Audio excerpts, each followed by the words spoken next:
চেষ্টা কৰিম আমি মহিলাসকল আছে মহিলাসকলৰ এনেধৰণে শাৰী পাতিছে আমি ভিতৰৰ ফালে যাব চেষ্টা কৰিম যেহেতু ৰাতিপুৱাৰ পৰা এনেধৰণে শাৰী পাতি ভোট দি থকা দেখিবলৈ পোৱা গৈছে আমি দৃশ্য দেখুৱাইছোঁ এইসকল পুলিং বিষয়া আৰু যে প্ৰিজাইডিং বিষয়াসকলে ৰাতিপুৱাৰ পৰা তেওঁলোকে এই কাম অব্যাহত ৰাখিছে আমি তেওঁলোকৰ লগত কথা পাতিবলৈ যত্ন কৰিম ৰাতিপুৱাৰ পৰা সুকলমে চলি আছে ঠিকে চলি আছে অকণমান ৰাতিপুৱাৰ ভাগত তাৰমানে অকণমান মেচিনে অকণমান প্ৰব্লেম কৰিছিলে তথাপিতো 7:40 পৰা আমাৰ পুলিং আৰম্ভ হৈছে এতিয়ালৈকে কিমান শতাংশ আমাৰ 50% হ'ল টোটেল 674 ভোটাৰ আছেতো তাৰে অলৰেডি 350 মান হৈ গ'ল তথাপি অলমষ্ট 50%। নিশ্চিতভাৱে এইসকল পুলিং বিষয়া প্ৰিজাইডিং বিষয়াসকলে ৰাতিপুৱাৰ পৰা তেওঁলোকে যি তেওঁলোকৰ দায়িত্ব পালন কৰি আছে আমি কৈছোঁ যিহেতু দৰং জিলাত 1065টা কেন্দ্ৰত এনেধৰণে ভোটগ্ৰহণ চলি আছে আৰু কেইবাটাও কেন্দ্ৰত পলমকৈ অনুষ্ঠিত হৈছিলে ভোটগ্ৰহণ যিহেতু মেচিন বিকল হৈছিলে EVM মেচিন আৰু যাৰ কাৰণে পলমকৈ আৰম্ভ কৰিবলগা হৈছিলে যি ভোটগ্ৰহণ আৰু আমি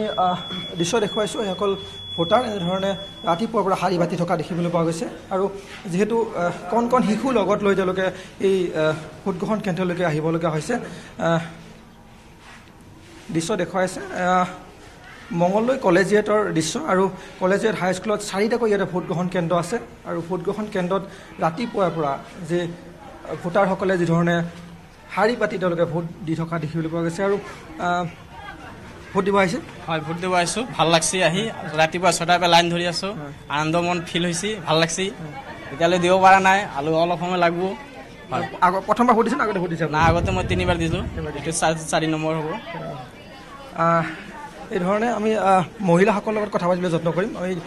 দৃশ্য দেখুৱাইছোঁ অকল মহিলা তেওঁলোকৰ যি কাম কাটি কৰি তেওঁলোকে ৰাতিপুৱাৰে পৰা এইসকল মহিলা এনেধৰণে ভোট দিবৰ কাৰণে আহিছে আমি কৈছোঁ যে এই ভোটগ্ৰহণ কেন্দ্ৰ 4টাকৈ এটা ভোটগ্ৰহণ কেন্দ্ৰ আছে মঙলদৈ কলেজিয়েট হাইস্কুলত আৰু এই ভোটগ্ৰহণ কেইটাত 50% এতিয়ালৈকে ভোট হৈ যোৱা বুলি ইতিমধ্যে আমাক যি প্ৰিজাইডিং বিষয়াসকলে আমাক জানিব দিছে আৰু আমি ক'ব লাগিব যে দৰং জিলাৰ 1065টা যি ভোটগ্ৰহণ কেন্দ্ৰ আছে এই ভোটগ্ৰহণ কেন্দ্ৰত কেইবাটাও কেন্দ্ৰত কিন্তু পলমকৈ অনুষ্ঠিত হৈছিলে এই ভোটগ্ৰহণ যদি আপুনি আমাৰ সৈতে লাইনত থাকিব এয়া আমি মঙলদৈৰ পৰা পোনপটীয়া এখন প্ৰচাৰ দেখুৱালোঁ